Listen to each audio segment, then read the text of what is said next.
Ya, ya teman-teman sekalian, terima kasih Romo Setio tadi sudah menyebutkan sejarah apa namanya perjalanan sejarah kita sehingga akhirnya dwi fungsi ABRI itu kita tinggalkan.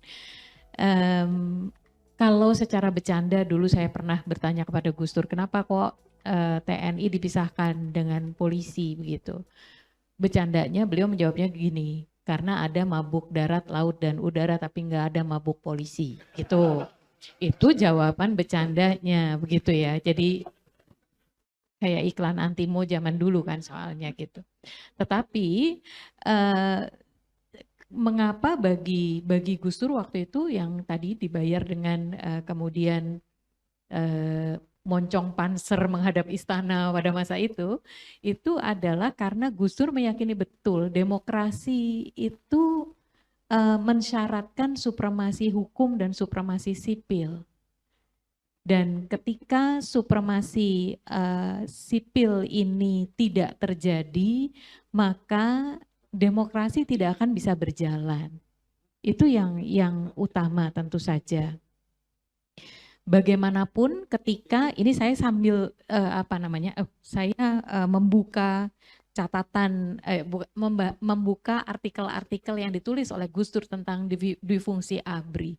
Salah satu yang disebutkan yang sekarang juga sering disampaikan di ruang-ruang publik tentang tata kelola pemerintahan yang kurang kurang cak-cak, kurang cekatan, kurang decisif begitu, yang dianggap kemudian memerlukan ekspertis dari militer.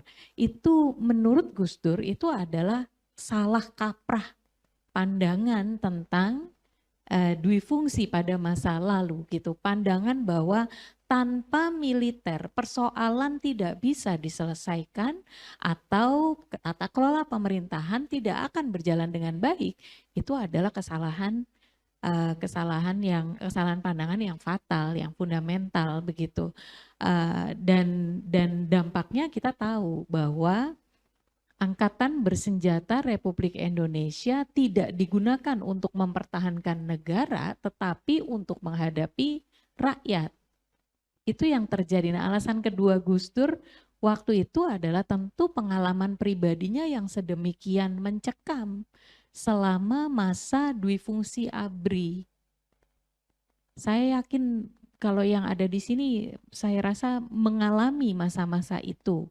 Ketika demo harus berhadapan dengan moncong senjata, ketika ada tim mawar, ketika ada tragedi Santa Cruz, ketika ada kejadian demi kejadian di Irian Jaya ya dulu, namanya masih Irian Jaya, dan juga kejadian ya Talang Sari dan lain-lain lah, masih banyak sekali. Atau yang paling nyata dari kiprah para pemuka agama itu adalah kejadian Kedung Ombo, di mana warga masyarakat di Kedung Ombo yang menolak ditransmigrasikan oleh pemerintah Orde Baru karena wilayahnya akan dijadikan waduk, itu mereka kemudian mengalami intimidasi oleh aparat militer karena mereka bersenjata.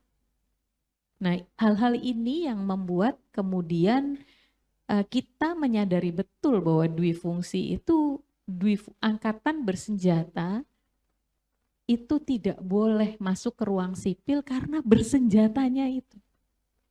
Yang boleh memegang senjata tentu saja adalah hanya aparat penegak hukum. Kalau tentara aktif itu kemudian harus bertugas di lembaga-lembaga sipil, aktif berarti dia masih punya jalur kepada angkatan bersenjata ini, orang-orang yang memegang senjata ini. Masih ada jalur koordinasi, jalur komando, dan seterusnya. Betapa berbahayanya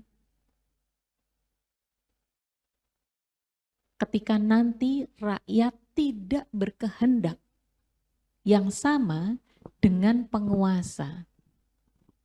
Jaringan Gus Durian yang saya adalah mboknya ini, kami banyak sekali mendampingi warga masyarakat yang terdampak langsung proyek strategis nasional. Dengan siapa mereka berhadapan? Dengan yang memegang senjata. Ini dalam kondisi mereka tidak punya wewenang.